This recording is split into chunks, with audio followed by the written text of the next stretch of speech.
మహిళలతో వేరే ఛానల్ వాళ్ళు ఇంటర్వ్యూ చేస్తుంటే 1-to-1 చేస్తుంటే మహిళలు చెప్తున్నారు మేము తెల్లవారుజామున 3:30కి లేస్తామండి ఇంట్లో అన్ని పనులు చేసుకొని స్టాప్ అక్కడెక్కడో స్టాప్కి వచ్చి బస్సులో ఎక్కి మేము ఫీల్డ్కి వెళ్తాము.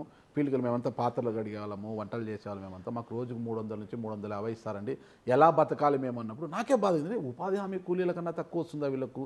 సినిమా ఇండస్ట్రీలో పొద్దున్న నుంచి సాయంత్రం వరకు పనిచేసే ఇంత దారుణమైన జీవితాలు వీళ్ళవి అంటున్నారు. నిజంగా ఆ పరిస్థితి 350 ఉంది అంటే మీకు బాధ ఉండదు సార్? అది చాలా ఇన్కరెక్ట్ అండి. అంటే 300 ఎవరికైతే వస్తుందో వాళ్ళు ఆ రేటుకి పని చేయకూడదు. అంటే మీకు ఇక్కడ ఒక ఎగ్జాంపుల్ చెప్తాను.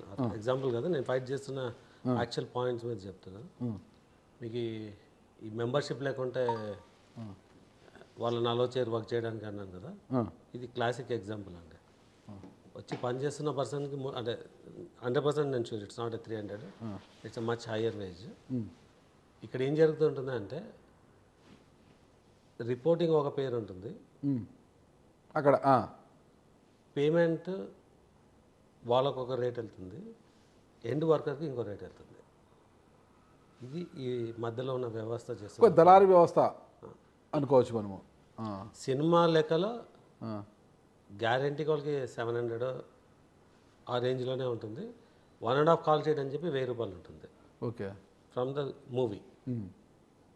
బట్ అక్కడ ఎండ్ వర్కర్కి వెళ్తున్నది 300 ఉండొచ్చు. ఈ మధ్యలో ఉన్న వ్యవస్థ ప్రాబ్లమే ఇది. వాళ్ళు ఇప్పుడు ఆ పర్సన్ డైరెక్ట్గా పని చేయొచ్చు మాకు, ఓకే, బట్ పని చేయకుండా అడ్డుకుంటారు. ఓకే, ఈ దళారులు వచ్చేసి వీళ్ళు తీసుకొచ్చి పని చేయాలి. అలా మీకు సినిమాలో ప్రతి లేయర్లో ఒక సినిమా షెడ్యూల్, అంటే ఈ డైలీ వేజెస్ 3 లక్షల నుంచి 5 లక్షలు జరగాలి యావరేజ్గా. బట్ ఇవాళ 10 నుంచి 25 లక్షలకు వెళ్తుంది.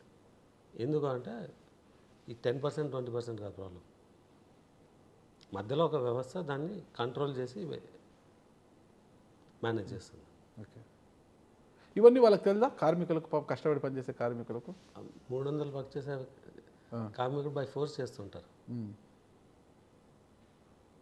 సో వాళ్ళని నిర్మాతలు అని చేయట్లేదు, ఈ వ్యవస్థ అని చేస్తుంది.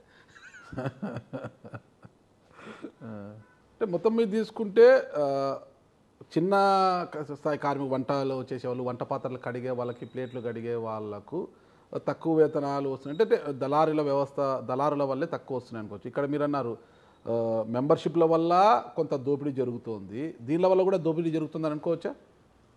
100% అండి. ఎవరైతే మీరు 300 రూపాయలకి పనిచేస్తాను అంటున్నదో మోస్ట్లీ ఆవిడ మెంబర్ కాకపోవచ్చు, ఓకే, ఆ మెంబర్షిప్ ఫీ అఫోర్డ్ చేయలేకపోవచ్చు, కానీ ఆమెకి ఒక ఉపాధి కావాలా. వీళ్ళు వేరే పర్సన్ని లెక్కల్లో చూపెట్టి ఈ పర్సన్కు తక్కువ వేతనం ఇస్తుంటారు. ఇక్కడ మెయిన్గా గమనించాల్సిందే, నేను ఒక 1 year బ్యాక్ చాలా స్ట్రాంగ్గా ఎవరైతే కార్మికుడు ఉంటారో వాళ్ళకి డైరెక్ట్గా పే చేయాలని, ఓకే, మధ్యలో థర్డ్ పర్సన్ ఉండకూడదు. థర్డ్ పర్సన్ ఉంటేనే ఈ మ్యానిపులేషన్ జరుగుతుంది. అంటే అన్ని యూనియన్స్ రకరకాలుగా అడ్డుకొని మా సినిమాలు ముందుకు వెళ్ళకుండా బయట కావాల్సిన ఇవి అంటే దుష్ప్రచారాలు చేయడము, ఇది అంటే మనకి ఎన్ని రకాలుగా అడ్డుకోవాలో అన్ని రకాలుగా ట్రై చేస్తున్నారు. So okay, but direct worker payment అనేది పెడితే ఇలాంటి ప్రాబ్లమ్స్ 90% సాల్వ్ అవుతుంది. Okay, okay sir.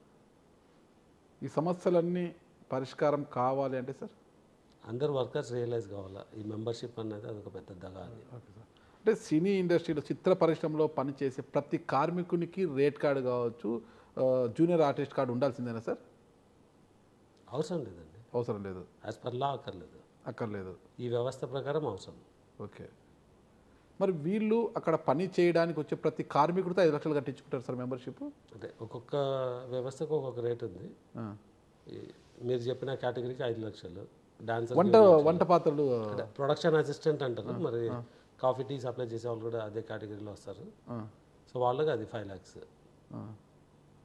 ఆ 5 lakhsలో వీళ్ళకి వచ్చే లాభం ఏంటి? కట్టిన అండి వాళ్ళు మనకు 1000 రూపాయలు సంవత్సరానికి కట్టే ఇన్సూరెన్స్ బెనిఫిట్ వీళ్ళకి వస్తుంది అంతే. ఓకే, ఓకే, ఓకే, అది వాళ్ళు ఒక రోజు వేతనం. అంటే ఇప్పుడు వాళ్ళు అడిగిన అందరికీ యూనిఫామ్గా 20% యూనిఫామ్ ఎందుకు చేస్తారు? ఒక యూనిఫామ్గా 20% పెంచడానికి అంటే వచ్చిన అభ్యంతరం ఏంటంటే మీకు ఆర్థిక భారం పడుతుందనా, లేకపోతే వాళ్ళకి ఎందుకు ఇవ్వాలి అంత, వాళ్ళ డిమాండ్ మనం ఎందుకు తలొగ్గాలి అన్న ప్రొడ్యూసర్లలో ఈ పదం వాడుతున్నాను అనుకోద్దండి, అహం ఏమన్నా ఉందా? కాదండి, ఏదన్నా వాడుకోవచ్చు, మీకే మీ లాంగ్వేజ్ మీదే, నా లాంగ్వేజ్ లేదు సార్. నేను డబ్బులు ఇస్తున్నాను కాబట్టి నాకు భారం పడుతుంది, మీరు ఇవ్వట్లేదు కాబట్టి మీరు ఏమన్నా మాట్లాడచ్చు. ఓకే. అంటే మీ వ్యవహార ధోరణి వల్లే ఎప్పుడో పరిష్కారం కావాల్సిన సమస్య ఇంత జటిలమై కూర్చోవడానికి టీజీ విశ్వప్రసాద్ గారి అది ఎవరో వాడుకుంటున్నారు అంతే. అంటే నాకు రోజు ₹1 నష్టం వస్తుందని మీరు కార్మికులకు నోటీసులు ఇవ్వడము, నాకు వచ్చిన నష్టాన్ని ఇచ్చిన తెలుగు టాలీవుడ్ లో స్కిల్ ఉన్న లేబర్ పెద్దగా లేరు అని అనడం, వాళ్ళ మనోభావాలు దెబ్బతీసేలా మాట్లాడుతున్నారు. పెద్ద లెటర్ కూడా రాశాను. టాలీవుడ్ లో ఉన్న స్కిల్ సరిపోవట్లేదు కాబట్టి అది నిజం. మీరు ఎలా వక్రీకరించినా అదే నిజం. నేను వక్రీకరించలేదు, వాళ్ళు అంటున్న మాట. మీరు అన్నప్పుడు ఎవరైతే వక్రీకరిస్తున్నారో మీడియాలో ఇది రావడానికి, నేను మీడియాని కూడా అనట్లేదు, ఎవరో నేను నా ఆపోజిట్ పార్టీని మీరు అంటున్నాను. ఓకే. మీరు వక్రీకరించడం వల్ల నిజం దాగదు. ప్రతి సినిమాలో ముంబై నుంచి టాలెంట్ వస్తుంది. ఓకే. దానివల్ల నాకు ఆర్థిక భారం ఇంకా పెరుగుతుంది. ఎందుకు ఇక్కడ టాలెంట్ లేదా? ఎందుకు తీసుకోండి, ఎక్కువ ఇచ్చేందుకు తెచ్చుకుంటానండి. ఇక్కడ టాలెంట్ లేదా? ముంబై నుంచి వస్తుంది అంటే ఇక్కడ టాలెంటెడ్ పర్సన్ లేరా అంటున్నా. ఆ గ్యాప్ ఉందనే చెప్తున్నాను నేను. ఎందుకు ఆ గ్యాప్ ఉందంటే? బికాజ్ ఇక్కడ స్కిల్ డెవలప్ అవ్వట్లేదు. ఎందుకు? ఎవరు స్కిల్ అలానే ఉంటుంది. ఎందుకు డెవలప్ చేయలేకపోతే? యూనియన్లు, మెంబర్షిప్లు, దా ఫీల్ అని క్లియర్గా మాట్లాడినాం కదా నేను. ఒక కార్మికుడు, ఒక సింపుల్ మీరు చెప్పిందే అండి, అంటే నేను ఇది ప్రొడక్షన్ అసిస్టెంట్ కేటగిరీ అనుకున్నాను. ఈ పాత్రలు కడిగే వాళ్ళు, ఈ టిఫిన్ అవి సప్లై చేసేవాళ్ళు, వాళ్ళకి మెంబర్షిప్ ఫీ 5 లక్షలు ఏందండి. అది దోపిడా కాదా? అంతే, దోపిడీనే. అది దోపిడా. నేను డబ్బులు ఇచ్చేవాడు, నేను దోపిడీ చేస్తున్నాను. అంటే కార్మికులు రోజువారీ పెరుగుతున్న ఖర్చులకు తగ్గట్టుగా నిత్యావసర సరుకులు అయితేనేమి, ఇతరత్ర వాటిని అయితేనేమి, పెరుగుతున్న వాటికి అనుగుణంగా మాకు ధరలు పెంచడం లేదు అని వాళ్ళు అంటున్నారు, బక్క చిక్కిన కార్మికులు. అంటే ఒక సినిమా మీరు 100 కోట్లు బక్క చిక్కిన కార్మికులని మీరు ఆపర్చునిటీ వాడుకుంటున్నారు. నేను నా వ్యవస్థ ద్వారా నేను అంటే యావరేజ్గా నేను ఒక 70 షూటింగ్ డేస్ ఉంటుందండి యావరేజ్గా. 70 షూటింగ్ డేస్ ఉంటాయి నాకు. ఆ 70 షూటింగ్ డేస్ ద్వారా అంటే మీరు చెప్పిన ఈ కార్మికులు అంటే ఫుడ్ ఇవ్వడం కానీ, పాత్రలు కడగడం కానీ, అలాంటి వాళ్ళకు మేబీ ఒక 800 రోజుల ఉపాధి కల్పిస్తున్నాను నేను. నేను ఇచ్చే ఉపాధి మార్కెట్లో వేరే వాళ్ళు ఇచ్చే వేతనం కన్నా 1.5 times హయ్యర్ ఉంటుంది. దీన్ని ఇంకొక యూనియన్ లీడర్ వాళ్ళ ఎక్స్ప్లాయిటేషన్ కోసం వీళ్ళ పొట్ట కొడుతున్నారు. కార్మిక సంఘం నాయకులు వీళ్ళతో 5 లక్షల రూపాయలు మెంబర్షిప్ ఫీ కలెక్ట్ చేసుకొని ఆ ఫండ్ మీద కూర్చొని వాళ్ళు ఇంకో 100 లావాదేవీలు చేస్తుంటారు అనమాట. సో వాళ్ళని అటాక్ చేయడం అనేసి ఉపాధి కలిగిస్తున్నాను నేను. నాకు అంటే మీకు ఐడియా ఉంది, నాకు ఒక సాఫ్ట్వేర్ కంపెనీ ఉంది, తెలుసు. దానిలో సంపాదించి నేను సినిమాల్లో ఏ లాభాలు సంపాదించట్లేదు. అతివేగంగా ఇంకా పోగొట్టుకుంటున్నాను నేను. అతివేగంగా 100 సినిమాలు తీయాలంతే. మరి అది మీ కన్వీనియన్స్ ఒకటి వాడుకుంటున్నారు. వేగంగా 100 సినిమాలు తీయాలని, వేగంగా 100 సినిమాలు తీయాలని వచ్చి నేను డబ్బులు పోగొట్టుకొని రాలేదు. నేను డబ్బులు పోగొట్టుకుంటున్న పర్సన్, ఉపాధి కలిగిస్తున్న పర్సన్, వేరే వాళ్ళకన్నా ఎక్కువ వేతనం ఇస్తున్న పర్సన్. నేనిచ్చే అంటే నాలాంటి నిర్మాతలు ఇచ్చే ఉపాధి మీద ఒక యూనియన్ పెట్టి దానిలో 5 లక్షల రూపాయలు దోపిడీ చేసుకుంటున్న పర్సన్ గురించి మీరు మాట్లాడట్లేదు. ఆ దోపిడీ చేస్తున్న వ్యవస్థ పర్సన్ కాదు. ఫస్ట్ ఆ వ్యవస్థ మీద క్వశ్చన్ చేయండి. నిర్మాతల వ్యవస్థ కాదు, దోపిడీ వ్యవస్థ మీద 100% దోపిడీ వ్యవస్థ. మళ్ళీ ఇండస్ట్రీలో ఎవరికి తెలియదంటారా దోపిడీ వ్యవస్థ గురించి? మీరే మాట్లాడుతున్నారు కదా, ఇది ఎవరికి తెలియదంటారా? అది నిజం కాదంటే నేను అన్ని విత్డ్రా చేసుకుంటా. మెంబర్షిప్ ఫీ కరెక్ట్ కాదంటే నేను విత్డ్రా చేసుకుంటా. అది దోచుకోవడం కదండి. ఒక కార్మికుడి నుంచి 5 లక్షలు తీసుకోవడం ఏంటి? ఇంకొకరు ఎవరో ఉన్నారు, వాళ్ళు ఆ ఫీ తీసుకున్నా కూడా వెయిట్ లిస్ట్లో పెడతారంట. వాడు ఎవడండి పెట్టడానికి? నా సినిమాకి నేను తీసుకుంటాను, స్కిల్ నాకు కావాలా, వాళ్ళు స్కిల్ వ్యాలిడేట్ చేయడానికి. వాళ్ళు వెల్ఫేర్ రన్ చేయొచ్చు, స్కిల్ డెవలప్మెంట్ రన్ చేయొచ్చు, అంతేకాని ఎంట్రీని వాళ్ళు ఎలా రెస్ట్రిక్ట్ చేస్తారు? కానీ మీరు ఇలా వాదిస్తున్నారు కదా, సినీ ఇండస్ట్రీలో నిర్మాతల్లో చాలా పెద్ద పెద్ద నిర్మాతలు కూడా ఉన్నారు. వాళ్ళందరూ కాకుండా మీరే కోర్టు మెట్లు ఎక్కడము కరెక్ట్ అంటారా? ఎందుకు ఎక్కారంటారు కోర్టు మెట్లు? అంటే నాకు లీగల్ స్టాండ్ ఉంది కాబట్టి కోర్టు మెట్లు ఎక్కుతున్నాను. మీకున్న లీగల్ స్టాండ్ ఏంటి? 100% నా సినిమాని అడ్డుకోవడం లీగల్ కాదు. ఓకే. మీకు ఇండియాలో కాంపిటీషన్ కమిషన్ ఆఫ్ ఇండియా అని చెప్పి ఒక ఇండియన్ గవర్నమెంట్ అపాయింటెడ్ బాడీ ఉంది. వాళ్ళు డిసైడ్ చేస్తారు ఎవరు అంటే ఎలాంటి వ్యవస్థ దీన్ని అడ్డుకోవచ్చు, అంటే ఒక ఉపాధికి ఎవరు అడ్డుకోవచ్చు ఎవరు అడ్డుకోకూడదు అన్నది క్లియర్గా ఉంటుంది. ఒకటి ఒకరు అడ్డుకోకూడదు అన్నది క్లియర్గా ఉంది దాంట్లో. వేతనాలు పెంపు పక్కన పెట్టిన విశ్వప్రసాద్ గారు తమని హేళనగా మాట్లాడుతున్నారనేసి కార్మికులు అది పరువు నష్టం దావా వేస్తామంటున్నారు మీ మీద. ఏమి ఈయన ఇంగ్లీష్ కల్చర్ని తీసుకొస్తున్నారు ఇక్కడికి. సినీ ఇండస్ట్రీ మీద విశ్వప్రసాద్ గారికి నాలెడ్జ్ లేదు, ఇంగ్లీష్ కల్చర్ని తీసుకొస్తున్నాడు ఆయన, మమ్మల్ని ఎట్లా పడితే అట్లా మాట్లాడుతున్నారు. మేక్ మనీ కదా. నేను అంత లూజ్ స్టేట్మెంట్ మాట్లాడింటే పరువు నష్ట దావా ఏమనండి, నేను చెప్పిన దాని లేదంటే నిజం లేదంటే నేను ఫేస్ చేస్తాను లీగల్గా. అసలు ఈరోజు చర్చలు జరిగాయి కదా, పాయింట్ క్లియర్. Okay, clarity. ఎవరి మీదన్నా పరువు నష్ట దావా వేయచ్చు. అక్కడ జరిగేది ఏమంటే ఇప్పుడు ఒక కార్మికుడు వచ్చి నన్ను నా ఇంటిని ముట్టడిస్తాను, కరీంనగర్ నుంచి విజయవాడ వరకు నా ఆస్తుల మీద వస్తాను, పర్సనల్ అటాక్ చేసినాడు కాబట్టి నేను నోటీస్ ఇచ్చినాను. దాన్ని వక్రీకరించి నేను కార్మికులకు అగెన్స్ట్ అంటే కాదు, ఆ పర్సన్కి ఇచ్చినాను నోటీస్. మరి ఈరోజు ఆ నోటీసులను విత్డ్రా చేసుకోవాలి, మాకు క్షమాపణ చెప్పాలి విశ్వప్రసాద్ గారు అంటున్నారు. అది ఆయన ఆశ. ఆశలు నెరవేరు అంటారా? అది ఆయన ఆశ, అది ఆయన నాకేం, నేను దేవుడు కాదు కదా, ఆయన ఆశ నెరవేరుతుందా కదా అన్నది నాకు ఒక సంకల్పం ఉంటుంది, నేను దాని ప్రకారం నేను ఫైల్ చేస్తున్నాను. సరే, ఇప్పుడు ఈరోజు 24 సంఘాల వాళ్ళంతా కూడా చర్చల్లో విఫలమయ్యారు. 24 వ్యవస్థలే ఫైట్ చేయట్లేదు ఆడ ఫస్ట్, అదే తప్పు. ఓకే, అదే ఒక కార్మిక సంఘాలు 24 సంఘాలు ఒక వక్రీకరణ. సరే ఇది వక్రీకరణ పక్కన పెడితే కార్మిక సంఘాలని ఈరోజు ర్యాలీగా వెళ్ళి కోమటిరెడ్డి వెంకటరెడ్డి గారిని కలవబోతున్నారు, వింతపత్రం ఇవ్వబోతున్నారు. వాళ్ళ రైట్ సార్ అది. వాళ్ళు ప్రభుత్వం నుంచి డైరెక్షన్ వస్తే మీరు డైరెక్షన్ ఇప్పుడు ఇది ప్రభుత్వం ఆల్రెడీ 12,400 అని చెప్పి ఒక ఇది పెట్టినారు. అంటే ప్రభుత్వం సూచన వేరు, ప్రభుత్వం డైరెక్షన్ వేరు. ప్రభుత్వం డైరెక్ట్ చేసేంత సిచ్యుయేషన్ ఇక్కడ లేదనుకుంటున్నాను నేను. ప్రభుత్వం డైరెక్ట్ చేస్తే రేపొద్దున మార్కెట్లో చాలా సంఘాలు ఉన్నాయి, వాళ్ళందరూ వచ్చేస్తారు. పెంచగలరా? అంటే కోమటిరెడ్డి వెంకటరెడ్డి గారు కొద్దిగా పాజిటివ్గా ఉన్నట్టున్నారు సినిమా కార్మికుల. సార్ ఎవరికైనా జాలి ఉంటుంది సార్, కార్మికులు అంటే నాకు కూడా ఉంది, నేను కూడా పెంచాలని అనుకుంటున్నాను. బట్ నేను పెంచేది కార్మికుడికి వెళ్ళాలని. సార్ మీకు రోజు ₹1,00,00,000 నష్టం అంటూ నోటీస్ ఇచ్చారు కదా, అంతే కదా, ఇంకా ఎక్కువ. ఎందుకు ₹1,00,00,000 నష్టం ఎలా వస్తుంది మీకు? ఇప్పుడే చెప్పాను కదా, నా జూలైలో నా రోజువారీ వేతనాల పేమెంట్ నాకు 5 కోట్లు ఉంది జూలైలో. ఈ ఆగస్టులో నా షెడ్యూల్ రోజువారీ వేతనం 5 కోట్ల నా మంత్ ఆఫ్ జూలై. ఓకే, అలా ఎంతమంది నిర్మాతలకు ఎంత పోయి ఉంటుంది? ఒక షెడ్యూల్లో ఒక డే రన్ కాకపోతే 50-60 lakhs ఉంటుంది. నిర్మాతలు ఎవరు పెద్దగా మాట్లాడడం లేదు, మీరే ఎక్కువగా మాట్లాడుతున్నారు, ముందుకొచ్చి మాట్లాడుతున్నారు. అదే మీకు చెప్పినా కదా, నేను బయటికి వస్తుంటే నేను మాట్లాడాల్సి వచ్చింది.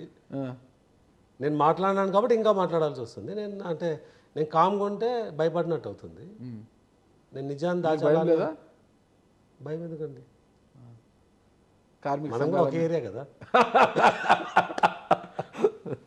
కార్మిక సంఘాలని ఏకమయ్యాయి, నా చిత్ర సినిమాలు నడుస్తాయి. ఏకమవడండి, కార్మికులు ఏకమై ఉంటే వేరు. కార్మికులను ఎవరు దోచుకోవట్లేదు ఇక్కడ. ఇప్పుడు నా సినిమా తీస్తే యాక్టర్కి సపోర్టింగ్ స్టాఫ్, లైట్ మ్యాన్, వీళ్ళు నాకు సినిమా కావాల్సిన క్రిటికల్ ఎంప్లాయీస్, వాళ్ళందరికీ we're paying very very good. ఈ వేతనాలు సంబంధమే లేదు వాళ్ళకు. మరి ఈ కార్మిక సంఘాలు పక్కన కొంతమంది స్వార్థంతో జరుగుతుంది అనుకుంటాను. డ్రైవర్స్ రాకుంటే ఇంకో డ్రైవర్స్ హైర్ చేసుకుంటాను. అంటే వాళ్ళు చేసుకొని ఇస్తారా? ఎవరండి వాళ్ళు ఉద్యమం చేయడానికి చేయకపోవడానికి వాళ్ళు ఎవరు? నేను అంటే బయట నుంచి తీసుకొస్తే వాళ్ళు అడ్డుపడరంటారా? మమ్మల్ని కాదని ఎలా తెచ్చుకుంటారు? అంటే మనం ఒక లీగల్ వ్యవస్థలో ఉన్నాం. మీరు జర్నలిస్ట్ ఇలా చెప్పడం ఏంటి? మీరు అడ్డుపడ్డం ఏంటి? హక్కులు లేవంటారా? మీకుందా ఏంటి హక్కు? నాకు లేదండి, ఒక జర్నలిస్ట్గా నాకు లేదు. మరి వాళ్ళు వచ్చిన వారిని అడ్డుకునే హక్కు లేదంటారా? ఎలా ఉంటుందండి? మిమ్మల్ని అడుగుతున్నాను. జర్నలిస్ట్ అండి, మీరు ఈ క్వశ్చన్ అడగడం ఏంటి? సార్ నేను మిమ్మల్ని అడుగుతున్నాను. లేదు అనేది మీకు తెలుసు కదా, క్వశ్చనే కాదంటున్నాను. లేదు అంటే బయట నుంచి తెచ్చుకునే అవకాశం ఉందంటారా మీ సినిమా కోసం? 100% తెచ్చుకోవచ్చు. వాళ్ళు ఎందుకు రారండి? అక్కడున్న కార్మికుడు ఎందుకు రాడు? వాడు ఉపాధి ఎందుకు పోగొట్టుకుంటాడు? ఇప్పుడు ఉపాధి పోగొట్టుకునే వాళ్ళు రోడ్డు ఎక్కి గడిచిన 7 రోజుల కంటే వారం రోజులుగా రోడ్డు ఎక్కి ఆందోళన చేస్తూనే ఉన్నారు కదా. ప్రతిరోజు టీజీ విశ్వప్రసాద్ గారి మీదే విమర్శలు చేస్తున్నారు. మెంబర్షిప్ అన్నది వాళ్ళు ఆల్రెడీ డబ్బులు కట్టేసినారు కాబట్టి మెంబర్షిప్ వాళ్ళు ఏం సతమవుతున్నారు ఏం చేయాలో తెలియక. లెట్స్ నేను 1500 రోజుకి డ్రైవర్కి ఇస్తున్నాను. యావరేజ్గా 1500 మినిమం ఇస్తామండి. ఆ షిఫ్ట్లు కాల్ షీట్లు లెక్కలో కనీసం 15 రోజులు ఉపాధి ఇస్తాను నేను. ఇంకా 15 రోజులు వాళ్ళు వేరే ఏమైనా చేసుకోవచ్చు. కార్మికుల వాదన ఒకటే, ఎంత కష్టపడ్డా నెలంతా కష్టపడ్డా కూడా మాకు 25,000కు మించి రావడం లేదు. 25,000 రూపాయలతో మేము ఎలా బతకగలము? అందుకే కదా మేము జీవించడానికి కావచ్చు, మా ఖర్చులకు కావచ్చు పెంచమని అడుగుతున్నాము అని వాళ్ళు అంటున్నారు. అసలు ఎందుకు మేము ఒక స్టెప్ దిగాము, వాళ్ళు ఒక స్టెప్ ఎక్కచ్చు కదా, ఎందుకు అట్లే పట్టుకొని కూర్చున్నారు? ఎవరు స్టెప్ దిగినారు?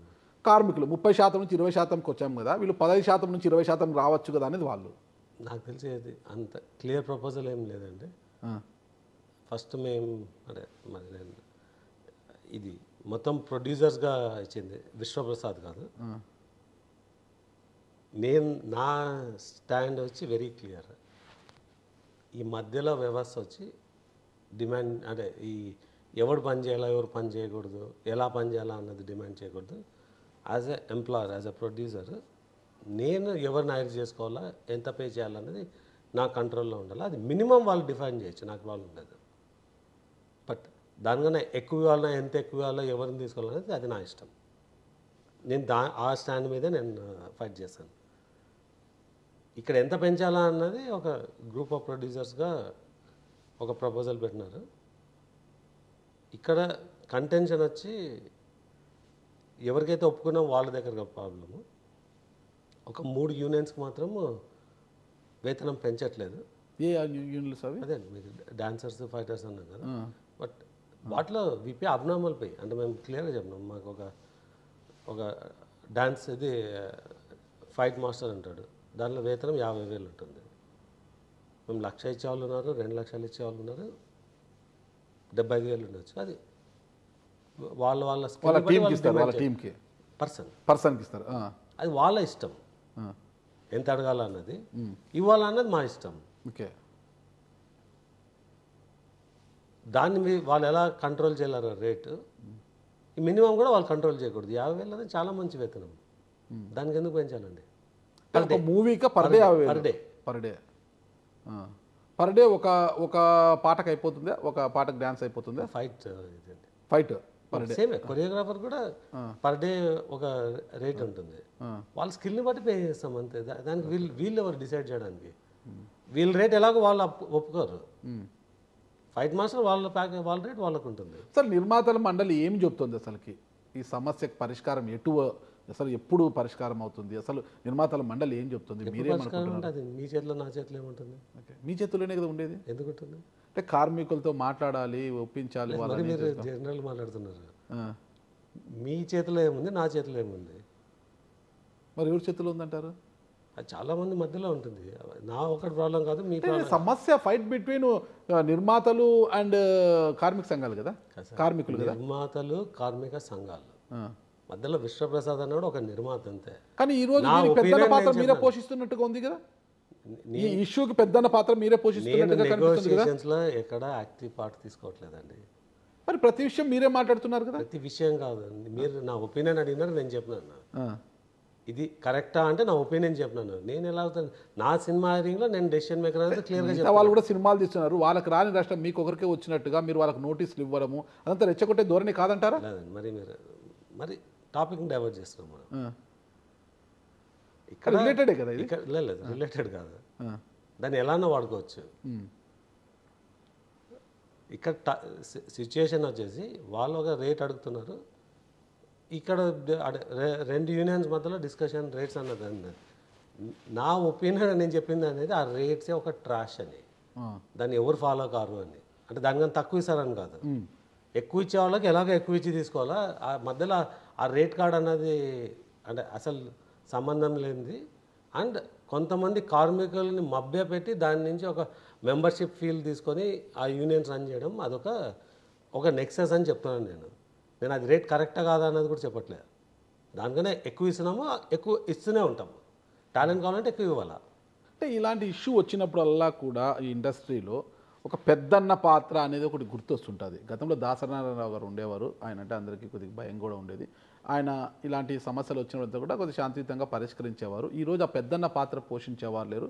మెగాస్టార్ గారు ఉన్నా కూడా ఆయన నేను పోషించలేను, ఈ సమస్యకి ఏదైతే నిర్మాతల మండలి కావచ్చు, కార్మిక సంఘాలకి పెద్దన్న పాత్ర కావచ్చు, నిర్మాతల మండలి అది మూవీ ఫెడరేషన్ అన్నట్టుగా ఆయన మాట్లాడుతున్నారు ఆయన చిరంజీవి గారు. మరి దీనికి పెద్దన్న పాత్ర ఎవరు పోషిస్తారు అసలుకి ఏంటి? అంటే మనం ఒక ఓపెన్ సొసైటీలో ఉన్నామండి. ఫస్ట్ ఆఫ్ ఆల్ ఇలాంటి సంఘాలు వీళ్ళ నెగోషియేషన్స్ అవే లీగల్ కాదు. అంటే దాన్ని ఫోర్స్ చేయడం. మనకు క్లియర్గా ఒక లా ఉంది, ఎవరినైనా హైర్ చేయొచ్చు అని. ఎప్పుడైతే నేను ఎవరినైనా హైర్ చేయొచ్చో ఇవన్నీ ఇర్రెలవెంట్. అంటే సమస్య పెద్దగా అవుతూ ఇబ్బంది. సమస్య కాదు, మీకు అర్థం. కరెక్ట్. ఎవరైనా హైర్ చేయండి ఫస్ట్, అయిపోయింది అక్కడతో.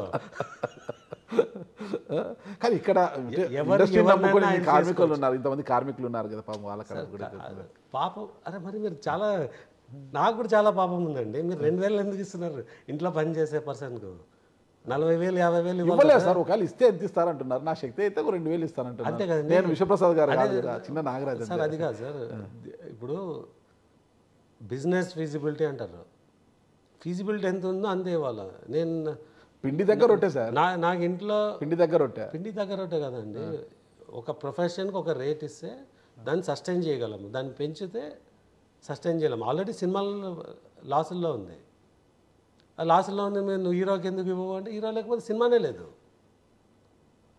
కరెక్ట్. సినిమానే లేకుండా ఇవన్నీ లేవు. కానీ కార్మికులు లేకపోయినా సినిమా లేదు. కార్మికులు అయితే అద్దెకు తెచ్చుకుంటామంటారు మీరు బయట నుంచి. సార్ హీరో లేకుంటే సినిమా లేదు వాస్తవం. హీరో వచ్చినా కార్మికులు రావాలా. కార్మికులు వేస్తే ఓపెన్ సిస్టమ్, ఏ కార్మికుడికి ఇష్టం ఉంటే వచ్చి పని చేస్తాడు. ఇదేమన్నా ఇదే రాయల్టీనా? ఇదేమన్నా దౌర్జన్యమా? నేనున్నాను కాబట్టి నేనే చేయాలా, ఇంకోటి రాకూడదు అంటే? నాకు 4 రోజులే డ్యాన్స్ చేస్తున్నాను కాబట్టి 30 రోజుల సంపాదన నాకు 4 రోజుల్లో ఇవ్వమంటే అది అవ్వదు. నువ్వు 4 రోజుల్లో సినిమా నుంచి సంపాదించు, 5 రోజుల్లో సినిమా నుంచి సంపాదించు, 20 రోజులు డ్యాన్స్ క్లాసులు చేయి. అంటే అది నేనేదో అడ్వైజ్ ఇవ్వాలని కాదు. లేదంటే ఓన్ డ్యాన్సులు చేసుకొని సోషల్ మీడియాలో పెట్టుకో, విల్ గెట్ ఈవెంట్స్కి వెళ్ళి డ్యాన్స్ చేయి. 100 రకాలుగా ఉపాధి సంపాదించచ్చు. అంతేగాని నాకు 5 రోజులే ఉంది కాబట్టి నాకు 5 రోజుల్లో నాకు నెల రోజులు సరిపోయే మనీ రావాలంటే అది రాదు. అసలు ఈ ఇష్యూలో ఫిలిం ఛాంబర్ ఏం చెప్తుందంటారు? ఫిలిం ఛాంబరే బిగ్ బాస్ దీనికి, ఫిలిం ఛాంబరే మెగాస్టార్ దీనికి, నేను కాదు అనేసి చిరంజీవి గారు స్టేట్మెంట్ ఇచ్చారు కదా. నేను ట్వీట్ కూడా చేశారు ఆయన. చిరంజీవి గారు దాన్ని క్లియర్గా ఇది డిస్కస్ చేయడానికి ఈ ఫెడరేషన్గా వచ్చిన వాటికి ఇక్కడి నుంచి ఒక బాడీ అన్నది అపెక్స్ బాడీ అంటారు. సో మీరు చెప్పిన 2 వర్డ్స్ కాదు. సో ఈ 2 నెగోషియేషన్స్ జరగాల్సింది వాళ్ళిద్దరి మధ్యలో. నేను హామీ ఇవ్వలేనని అంటే ఆ ట్వీట్ని బట్టి చెప్తాను నేను. అంటే చిరంజీవి గారితో నేను మాట్లాడలేదు, బట్ ఆయన ట్వీట్ మీకు ఎలా అర్థమైందో నాకు అలానే అర్థమైంది. ఒకవేళ మీ ఇంటర్ప్రిటేషన్ తప్పు ఉంటే దాన్ని కరెక్ట్ చేస్తాను. సో మరి ఈయన పెద్దన్న పాత్ర ఎవరు అంటే మీరు కాదు, దాసనారాయణ ఆయన శిష్యుడుగా ఉన్న మోహన్ బాబు గారిని ఏమైనా కలిసి ఇంట్లో వాళ్ళకే పెద్దన్న కాదు. మా చెల్లెళ్ళు వాళ్ళకి నచ్చింది దాన్ని చేస్తుంది, మా పిల్లలు వాళ్ళు నచ్చింది చేస్తారు. పెద్దన్న పాత్రలు అన్నది ఈ జనరేషన్లో వర్క్ అవ్వాలి. మోహన్ బాబు గారిని ఏమైనా కలిసారా? కదండి, మీకు చాలా సింప్లిఫై చేసి చెప్పినాను. నా ఇంట్లో నేను పెద్దన్నను కాలేను, ఒక వ్యవస్థకు పెద్దన్న అవడం కష్టము, జనరేషన్ చేంజ్ అయింది అని చెప్తున్నాను నేను. మీరు పేర్లు వాడుతున్నారు. Okay okay. కానీ కార్మికులు ఏమంటున్నారంటే ఇక్కడ మేము ఉన్నప్పటికీ కూడా కొంతమంది ప్రొడ్యూసర్లు కావాలని బయట నుంచి కార్మికుల్ని ఇక్కడికి తీసుకొచ్చుకుంటూ మమ్మల్ని అవమానపరుస్తున్నారు, మా బతుకుల్ని రోడ్డున పడేస్తున్నారంటూ వాళ్ళు ఆరోపిస్తున్నారు. దానికి ఏమంటారు? ఇక్కడ నేను ఒక డాన్స్ అని తెచ్చుకుంటే 3,500 అవుతుంది పర్ డే. అంటే ఐ థింక్ నాకు ఎగ్జాక్ట్గా తెలియదు. ఫస్ట్ డే 5,000, తర్వాత ఫాలోయింగ్ డేస్ 3,000 ఉంటుంది. నేను బయట నుంచి తెచ్చుకుంటే నాకు యావరేజ్ కాస్ట్ 10 నుంచి 12,000 పడుతుంది. యాజ్ అ ప్రొడ్యూసర్ నేను ఎందుకు తెచ్చుకుంటాను చెప్పండి? కరెక్ట్. నాకు అంటే యావరేజ్గా 4,000లో నాకు ఇక్కడ డాన్సర్ దొరికినప్పుడు 10,000 ఇచ్చి నేను బయట నుంచి ఎందుకు తెచ్చుకుంటాను? ఇంకోటి మీకు నేను వ్యవస్థ అన్నాక వీళ్ళకి ఇచ్చే 3,000 4,000 ఈజ్ నాట్ ఏ ప్రాబ్లం. ఒక పాట తీయాలంటే ఈరోజు ఫారెన్కి వెళ్ళిపోతున్నాం, ఎందుకంటే ఇక్కడ చేసే ఖర్చు ఎక్కువ అవుతుంది అని. అదే డాన్సర్లు అక్కడ, ఇంకా అక్కడ డాన్సర్లు ఎక్కువ కాస్ట్, అయినా కూడా నాకు అక్కడ చీప్ అవుతుందని వెళ్ళిపోతున్నాను. ఎందుకు అంటే ఈ నెక్సెస్ అన్నది అన్నాను కదా, దానివల్ల వస్తున్న ప్రాబ్లం ఇది. వాళ్ళకి ఇచ్చే వేతనం మీద కాదు. ఇప్పుడు ఇష్యూ పెరిగి లేబర్ కమిషన్ కూడా దీంట్లోకి ఇన్వాల్వ్ అయింది. ఇప్పుడు లేబర్ కమిషన్ ఏం చెప్పబోతుంది? కోమటిరెడ్డి గారికి ఈరోజు వినతి పత్రం ఇవ్వబోతున్నారు, ర్యాలీగా వెళ్ళి ఆయన ఏం చెప్పబోతున్నారు అనేది కూడా ఒక ఉత్కంఠగా ఉంది కదా. ఇది ఇంత ఒక స్పెక్యులేషన్స్ ఉంటుంది, ఇంటర్ప్రిటేషన్స్ ఉంటుంది. ఇప్పుడు ఒక యూనియన్ రిప్రజెంట్ చేస్తుంది కాబట్టి మన కంట్రీలో ఒక ఇండస్ట్రియల్ యాక్ట్ అని ఉంది. దాని ప్రకారం ఒక ఎంప్లాయర్కు ఒక యూనియన్కు డిస్ప్యూట్ ఉన్నా, ఇంకా 2-3 సినారియోస్ ఉన్నాయి. ఇలాంటి డిస్ప్యూట్స్ ఉన్నప్పుడు ఇండస్ట్రియల్ యాక్ట్ అన్నది వస్తుంది. అప్పుడు labour commissioner will come and facilitate. So దాని పద్ధతి ప్రకారం ఆయన వచ్చి I think is facilitating between producers and the federation. But దానిలో ఏముంది, ఇది కరెక్టా కాదా అన్నది లాలో ఇంకొంచెం డీప్గా వెళ్తే వాళ్ళు క్లెయిమ్ చేస్తున్న ఏది కూడా కరెక్ట్ కాదు. బట్ అలా అని సినిమాలు ఆపుకొని వేతనం పెంచామని, వేతనం పెంచినా తప్పలేదు. అందరికీ 10% ఓకే అంటే 10 ఓకే, 15 ఓకే అంటే 15 ఓకే. దానికన్నా ఎక్కువ ఇస్తే అది ఫీజిబుల్ కాదు. బట్ అవసరం అయితే చేస్తారేమో, బట్ నాకు తెలిసి అవసరం లేదు. ఓకే అయితే ఆల్రెడీ సెట్ల మీద నడుస్తుంది. నా నోటీస్కి దీనికి సంబంధం లేదండి. ఓకే, నా నోటీస్ వెనక్కి తీసుకోరా? నో వినండి, నా నోటీస్ ఒకటి, ఫెడరేషన్ అట్రాషియస్గా వచ్చి ఉన్న బలంగా నా షూటింగ్ షట్ డౌన్ చేయడం వల్ల ఇచ్చిన నోటీస్, కార్మికులకు కాదు, ఫెడరేషన్ మీద. ఇంకొక నోటీసు, ఒక యూనియన్ లీడర్ చాలా చీప్గా పబ్లిక్గా వచ్చి నా ఇంటిని అటాక్ చేశాను, నా ఆస్తులను అటాక్ చేశాను, నేను ఎక్కడ పుట్టినాను, నా పుట్టుక గురించి, అది పొరపాటులో కూడా విత్డ్రా చేయను. Other one in the interest of ఇది, అంటే అవసరాన్ని బట్టి సినిమాలు ముందుకు వెళ్తున్నందుకు అది ప్రాబ్లం లేదు. ఓకే, ఇప్పుడు సమస్య పరిష్కారం అయ్యేంత వరకు మేము సినిమాలకు సహకరించే ప్రసక్తే లేదు అనేది కార్మికులు అంటున్నారు. ఈ సందర్భంలో మీ సినిమాలు ఎలా ముందుకు నడుస్తాయంటారు? సహకరించకపోవడమా, అడ్డుకోవడం? సహకరించము అంటున్నారు. సహకరించకపోతే పని అవుతుంది, ఓకే, అడ్డుకుంటే లీగల్ అది వస్తుంది. ఓకే, అడ్డుకుంటే మళ్ళీ నోటీసులు ఇస్తారు మీరు ఆటోమేటిక్గా. మీ ఇంటికి ఎవరైనా వచ్చి అటాక్ చేస్తే కంప్లైంట్, నోటీసులతో ఎంతకాలం భయపెడతారు వాళ్ళని? కదండి, మీ ఇంటికి ఎవరైనా అటాక్ చేస్తే కంప్లైంట్, నోటీసులతో ఎంతకాలం భయపెడతారు? వినండి సార్, మీరు కూడా వినండి. రైట్, కాన్వర్జేషన్ 2 రకాలు ఉండాలి కదా. మీ ఇంటికి ఎవరైనా వచ్చి అటాక్ చేస్తే పోలీస్ కంప్లైంట్తో భయపెడతారా మీరు? అది మీకున్న లీగల్ రెమెడీనా లేకుంటే భయపెట్టమా? క్వశ్చన్ మీకు. నేను లీగల్గా వెళ్తాను, అయితే పోలీస్ కంప్లైంట్ ఇస్తాను. మరి నా సినిమాని అడ్డుకుంటే నోటీస్ ఇస్తే దాన్ని భయపెట్టడం ఏంటండి? దీన్నే వక్రీకరణ అనేది. లీగల్ నోటీస్ ఇవ్వడము భయపెట్టడం కాదు, నా లీగల్ రైట్ని చెప్పడము. అరే నువ్వు చేసేది అది ఇల్లీగల్, నేను నా లీగాలిటీని నువ్వు బ్లాక్ చేస్తున్నావు, నేను ఈ స్టెప్లో ముందుకు వెళ్తాను అని భయపెట్టడం ఎలా అవుతుంది? అనచడం ఎందుకు అవుతుంది? ఇదంతా కూడా మీ ఒక్క నిర్ణయమేనా? కార్మికుల విషయంలో నిర్మాతల మండలంతా కూడా ఇదే నిర్ణయంలో ఉందా? వేరే వాళ్ళ గురించి నేను ఎలా మాట్లాడతానండి? ఓకే, నాకు జరిగిన నష్టానికి నేను కేసు చేస్తున్నాను, వేరే వాళ్ళకి నష్టం జరిగింది. మిగతా నిర్మాతలంతా కలిసి సరే మీకు వేతనాల విషయంలో మేము ఒక స్టెప్ పైకి వస్తాం, 20% ప్రతి ఒక్కరు కూడా యూనిఫామ్గా పెంచుతాం, మేము 200 ఉండేవాడికి దాంట్లో 20% పెంచిస్తాం, 300 ఉండేవాడికి 20% పెంచిస్తాం, 1000 ఉండేవాడికి 20% పెంచిస్తాం అనే ఒక నిర్ణయానికి వస్తే టీజీ విశ్వప్రసాద్ గారు ఏమంటారు? నేను మీకు ఆల్రెడీ క్లారిఫై చేస్తున్నాను, వేతనం పెంచడమా వద్దా అది నా సమస్య కాదు. నేను ఎక్కడ మంచి స్కిల్ దొరికితే అక్కడి నుంచి హైర్ చేయాలన్నదే నేను వాదిస్తున్న విషయం వచ్చి అదొక్కటే. సార్ నాకు అర్థమైంది సార్ మీరు చెప్పేది. నిర్మాతలంతా ఒక నిర్ణయం తీసుకున్నప్పుడు ఆ నిర్మాతలతో పర్సంటేజ్కి ఓకే, మీరందరూ ఎందుకు నాట్ ఓకే అన్న డిస్కషన్ వెళ్తుంది కాబట్టి నిర్మాతలందరూ ఏమో ఒప్పుకుంటే ఐఎమ్ విత్ దెమ్ అంతే. వాళ్ళు 10% అంటే 10, 15 అంటే 15, 20 అంటే 20. ప్రస్తుతం 15లో ఉన్నాను. 10 అంటే 10, 15 అంటే 10 అంటే పొరపాటు కూడా 20 అంటారేమో అనుకుంటే అనరు.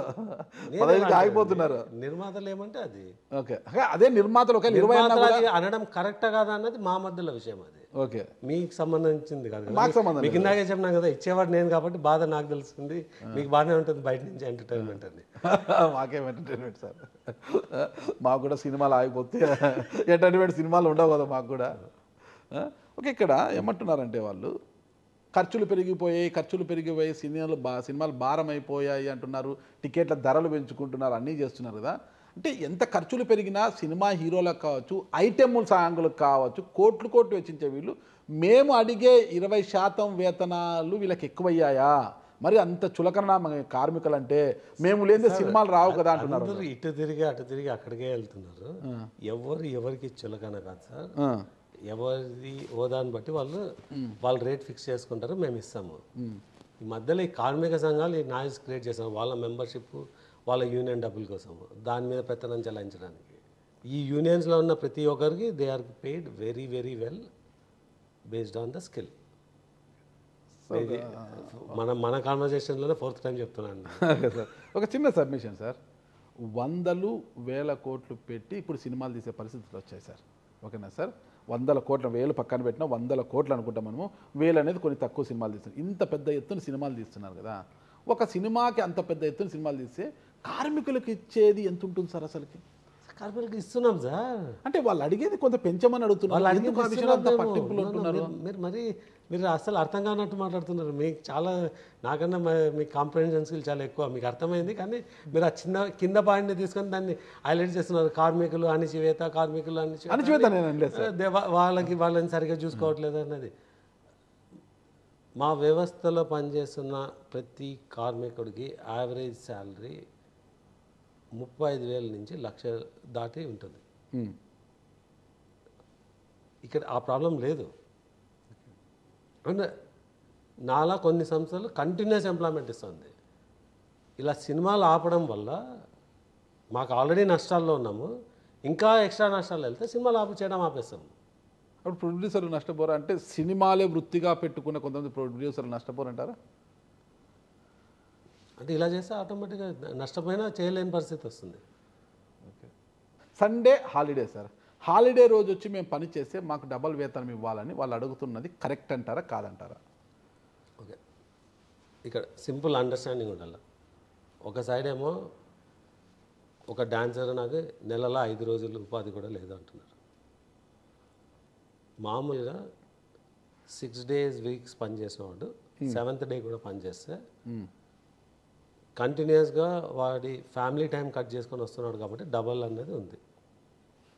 30 రోజుల్లో మామూలుగా 24 రోజులు పనిచేస్తే 24 మించి ఏ రోజు పనిచేసినా డబల్ పే చేయడం అనేది ఉంది. ఇక్కడ సినిమాలు జరిగేదే number of days of shoot ఒక సినిమాకి జరిగేదే తక్కువ. మ్యాక్సిమం 10 రోజులు ఉంటుంది యాక్టివ్ ప్రొడక్షన్ అంటే మంత్లీ. డిఫరెంట్ యాక్టర్స్ షెడ్యూల్స్ని బట్టి పిలిపికే డే, అది సండే రావచ్చు. ఎవరికైతే డైలీ ఉపాధి లేదో వాళ్ళకి సండే దొరికితే ఉపాధి దొరకడం ఇంపార్టెంట్, దాన్ని డబుల్ ఛార్జ్ చేయడం అనేది కరెక్ట్ కాదు. అప్పుడు సండే కట్ చేస్తే అసలు ఉపాధి దొరకదు కదా. సో ఇక్కడ కాంటాక్ట్స్ తెలియకోకుండా సండే కూడా పనిచేస్తే వీళ్ళు 1 టైం ఇస్తామన్నారు, అది కరెక్ట్ కాదు. 15% మించి ఏ వ్యవస్థలో 15% పెంచుతారు చెప్పండి? ఏ వ్యవస్థలో చేసినారో చెప్పండి. మీరు స్టేట్ గవర్నమెంట్ ఉంది కదండి, వాళ్ళు కూడా మినిమం వేజ్ పెట్టినారు కదా. లాస్ట్ ఇయర్కి ఈ ఇయర్కి ఒక పెరిగి ఉంటుంది కదా, ఎంత పర్సెంటేజ్ పెరిగి ఉంటుంది? 4%, 5% పెరిగింది. స్టేట్ ఇదే మీరు లేబర్ కమిషన్ అన్నారు కదా, లేబర్ కమిషన్ వెళ్తే what should be the minimum wage in the state, దానికి మించి తక్కువ వేజ్ ఉండకూడదు. వాళ్ళు మినిమం వేజ్ 12,400 అని పెట్టినారు. 3 years బ్యాక్ వెళ్తే మేబీ 11,000 ఉండొచ్చు. అంటే ఒక 8 to 10% ఓవర్ 3 years పెరిగింది. 15% పెరిగితే తప్పేమైంది? చాలా సహృదయంతో నిర్మాతలంతా కలిసి 15% ఒప్పుకున్నారు. 15% అన్నాను, మరి మీరు సహృదయం అని చెప్పి దానికి నిర్మాతలు అందరూ అంటున్నా నేను, మీరు ఒక్కరే కదా, నిర్మాతలందరూ సహృదయంతో 10% ఒప్పుకున్నారా? అంటే నిర్మాతలు అందరూ అని చెప్పలేం కానీ ఒక గ్రూప్ ఆఫ్ నిర్మాతలు ఒప్పుకున్నారు. ఇంత ఇష్యూ జరుగుతున్నా మన సినిమా హీరోలు ఎందుకు సార్ ఇన్వాల్వ్ కావట్లేదు దీంట్లో పెద్దగా? హీరోలకి ఏం సంబంధం లేదు. సంబంధం లేదంటారా? అంటే ఏ విధంగా ఎక్కడ ఏ అపశృతి జరిగినా, ఏ విపత్తులు వచ్చినా కూడా సినిమా హీరోలంతా ముందుకు వచ్చేసి ఆర్థిక సాయాలు ఇవ్వడము, విరాళాలు ఇవ్వడము, మేమున్నామంటూ వస్తుంటారు కదా. అంటే వాళ్ళు హీరోలుగా తెర మీద కనిపించాలంటే తెర వెనక వీళ్ళు పనిచేస్తారు కదా కార్మికులకు నిర్మాతలు ఏంది హీరో కూడా లేడు, హీరోలు ఏంది నిర్మాత లేడు, డైరెక్టర్ లేరు, వీళ్ళు ఇదంతా కూడా అవినాభావ సంబంధం. కార్మికులు లేకుండా హీరో లేరు అని మరి వాళ్ళు ఎట్ సైడ్ తీసుకోవాలి. అదే కదా ఆ హీరోలు వచ్చి ఎందుకు వీళ్ళని కన్విన్స్ చేసే ప్రయత్నం కానీ చాంబర్తో అంటే కార్మికులతో కానీ చాంబర్తో కానీ మాట్లాడే ప్రయత్నం ఎందుకు చేయడం లేదు? ఫస్ట్ చాంబర్ ఫెడరేషన్ అనేది ఒక స్ట్రక్చర్లో ఫామ్ అయింది, దాంట్లో హీరోలు లేరండి. లేరు, వచ్చి మాట్లాడే హక్కు కూడా ఉండదంటారా? ఎవరికైనా ఉండొచ్చు హక్కు, మరి మాట్లాడచ్చు కదా హీరోలు, పెద్ద పెద్ద హీరోలు వక్రీకరిస్తారు కదా అందరూ. మీరు ఇందాకే అన్నారు చిరంజీవి గారు అది చాంబర్ అపెక్స్ బాడీ యూనిలాటరల్గా నేను డెసిషన్ తీసుకోలేనంటే మీరు దానికి ఒక మెగాస్టార్ లేడు ఏదో అని చెప్పి మీరే ఇది చేస్తారు. ఎవరైనా కొంచెం ఇనిషియేటివ్ తీసుకుంటే వాళ్ళని కిందికి లాగేస్తారు కదా. ఓకే, అంటే మొన్న రిలీజ్ అయిన ఒక సినిమా టికెట్ల ధరలు అత్యధికంగా 1000 రూపాయలు 950 పెంచేశారు కదా 2 స్టేట్లలో. అలాంటప్పుడు పవన్ కళ్యాణ్ లాంటి వారు వచ్చి కూడా ఇక్కడ ఎందుకు మాట్లాడలేకపోతున్నారు అనేది కూడా ఒక ప్రశ్న ఉత్పన్నం అవుతుంది. మరే అయితే మాట్లాడుతున్నారు అంటే దీన్ని ఇటు తిరిగి అటు తిరిగి ఇప్పుడు ఒక వ్యవస్థ వచ్చి అడ్డుకుంటుంది, అది లీగల్ కాదు, అది 100% ఇల్లీగల్. నా కోర్ట్ నోటీస్లో ఒక్క పాయింట్ని కూడా ఛాలెంజ్ చేయలేరు. ఒక ఇల్లీగల్ అఫైర్ ఉన్నప్పుడు మీరు ఇందాకన్నా కదా వాళ్ళకి రైట్ లేదా అడ్డుకోవడానికి అనేది, మీకు క్లారిఫై చేసిన ఆ ప్రశ్నే తప్ప అడ్డుకోవడానికి రైట్ లేదా? వీళ్ళు అదే అంటున్నారు, సమస్య పరిష్కారం అయ్యేంత వరకు సినిమాలకు మేము సహకరించము, మమ్మల్ని కాదని వేరే వాళ్ళని తీసుకొస్తే అడ్డుకుంటామంటున్నారు. సార్ అదే తప్పు కదండి సార్, మీడియా మీరు ఖండించాలి కదా. అడ్డుకోవడమేమి అని మీరు వెళ్ళి లీగల్ అథారిటీస్ని అడగాలి కదా, ఇదేంటి అడ్డుకోవడమే. మీ వర్షన్ ఏంటని నేను అడుగుతున్నా. మేము ఖండించడం అనేది పక్కన పెడదాము, మీ వర్షన్ ఒక ప్రొడ్యూసర్ చెప్తున్నాను కదా. నాకు ఒక లీగల్ స్టాండ్ ఉంది, నేను ఇండియాలో లా అండ్ ఆర్డర్ ఉందనే కాదు ఉంది. తెలంగాణ లా అండ్ ఆర్డర్ ఇంకా స్ట్రాంగ్గా ఉంది. ఏపీలో లేదా? ఏపీలో ఉంది. నేను ఇక్కడ ఉన్నాను కాబట్టి చెప్తాను, నేను ఇండియాలో ఉన్నాను, హైరార్కికల్గా తెలంగాణ అన్నాను. మీరు ఇమ్మీడియట్గా దానిలో ఎలా వక్రీకరిస్తామన్న దానిలో మీరు ఉన్నారు. ఏపీ గురించి నేను మాట్లాడట్లేదు, ఇక్కడ ఏపీలో ఉంది, కర్ణాటకలో ఉంది, అలా చెప్పుకుంటూ వెళ్ళొచ్చు. కానీ నేను చెప్తున్నది లా అండ్ ఆర్డర్ ఉన్న ప్లేస్లో ఇలాంటి అడ్డుకోవడాలు జరగదు అంటున్నాను. ఫైనల్గా ఏం చెప్పబోతున్నారు సార్? ఈ సమస్య ఇంత జటిలమై కూర్చుంది, ఫైనల్గా మీరేం చెప్పబోతున్నారంటే ఏం చెప్తారు? నేను అందరు వర్కర్స్ని ఈ పరిస్థితిని మీరే చూడండి, ఈ మధ్యలో ఉన్న నెక్సెస్ని కిల్ చేయండి. నెక్సెస్ అంటే మీరు ఎదుగుతారు, సినిమాలు ఎదుగుతాయి, అందరి వేతనాలు ఆటోమేటిక్గా పెరుగుతూ పోతుంది. ఇక్కడ ఏదైతే పెంచాలో అది వద్దని చెప్పట్లేదు, బట్ ఇక్కడ ఒక్కొక్కరు ఒక్కొక్క వాళ్ళ ఆపర్చునిటీ వాడుకుంటున్నారు. వాడుకునే వారి పేర్లు చెప్తే బాగుంటుంది కదా అనేసి. పేర్లు ఎందుకండి, వ్యవస్థ అని చెప్తున్నాను కదా నేను, ఒక యూనియన్ వ్యవస్థ అని. వ్యవస్థలో చాలామంది ఉంటారు, అదే ఆ వ్యవస్థ అంతా, వ్యవస్థలో చాలామంది ఇదే దీనిలోనే అన్నారు, ఒక పేరు కాదు. కొందరు మంచి వాళ్ళు ఉండొచ్చు, అందరు నన్ను. సార్ ఫైనల్గా కూడా చెప్పండి సార్, 7 రోజుల కంటే వారం రోజుల పాటు ఈ సమ్మె జరుగుతోంది కదా ప్రొడ్యూసర్స్ అండ్ కార్మికుల మధ్య. మరి ఇంతలా జరుగుతుంది, చాలామంది సినిమాలు నడుస్తున్నాయి, అసలు సినిమాలు సెట్ల మీద ఉన్నాయి, అయితే కొన్ని సినిమాలు ఆగిపోయాయి, ముందుకు వెళ్ళలేకపోతున్నాయి కార్మికులంతా సమ్మె వల్ల. దీనివల్ల ప్రొడ్యూసర్లకు ఏ స్థాయిలో అంటే ఏ మేర నష్టం వాటిల్లుతుంది అంటారు రోజుకి? అంటే మీకు నా నోటీస్లోనే చెప్పినాను, నా ఒక్కడికే ₹1 మీద నష్టమైంది. ఓకే, అలా ప్రతి నిర్మాతకి ఎంతో పెద్ద మొత్తంలో పెద్ద సినిమాలు చేసే ప్రతి ఒక్కరు ఆ రేంజ్లోనే ఉంటారు. Thank you sir. చూద్దాం మరి ఈ సమస్య ఇంకా జటిలం కాకుండా త్వరితగతిన పరిష్కారం అయ్యి మంచి మంచి సినిమాలు తెర మీదకి వచ్చి మాకు సినిమాలు కావాలా, వాళ్ళకి సినిమాలు కావాలా, వీక్షకులను ఆహ్లాదపరచాలనేసి అందరికీ సినిమాలు కావాలా, అది ఆటోమేటిక్ ముందుకెళ్తుంది. సినిమాని మహాసముద్రాన్ని చాలా వేగంగా ఈదాలని మీరు వచ్చారు, అదేవిధంగా అంత వేగంగానే ఇది మీకంటూ ఒక గుర్తింపు కూడా తెచ్చుకోవాలని నేను కోరుకుంటున్నాను. అంటే ఈ ఉపద్రవము అంటే ఇదంతా కూడా కార్మికులు వర్సెస్ టీజీ విశ్వప్రసాద్ కాకోకుండా కార్మికులు వర్సెస్ ఇండస్ట్రీ అంటే నిర్మాతలు విశ్వప్రసాద్ ఏమీ లేదండి. ఇప్పుడు అదే జరుగుతుంది సార్ బయట. సార్ మీరు మరి దాన్ని ఎవరో ఒక లీడర్ దీన్ని వాడుకోవాలని చూడొచ్చు, అది ఓకే, అది మేము హ్యాండిల్ చేస్తాం. కార్మికులతో నాకు బాగానే ఉంది. ఓకే, మేము అక్కడక్కడ షూటింగ్ స్టిల్ చేసుకుంటున్నామో పని అవుతుంది, కార్మికులతో ప్రాబ్లం లేదు. షూటింగ్స్ జరుగుతున్నాయి ఇప్పుడు, ఎక్కడ జరగాలో అక్కడ జరిగిపోతున్నాయి అంతే. ఓకే సార్, త్వరితగతిన సమస్య పరిష్కారం కావాలని, మంచి సినిమాలు తెర మీదకి రావాలని కోరుకుంటున్నాం సార్. థ్యాంక్ యూ సార్, నమస్తే. ఓకే అండి.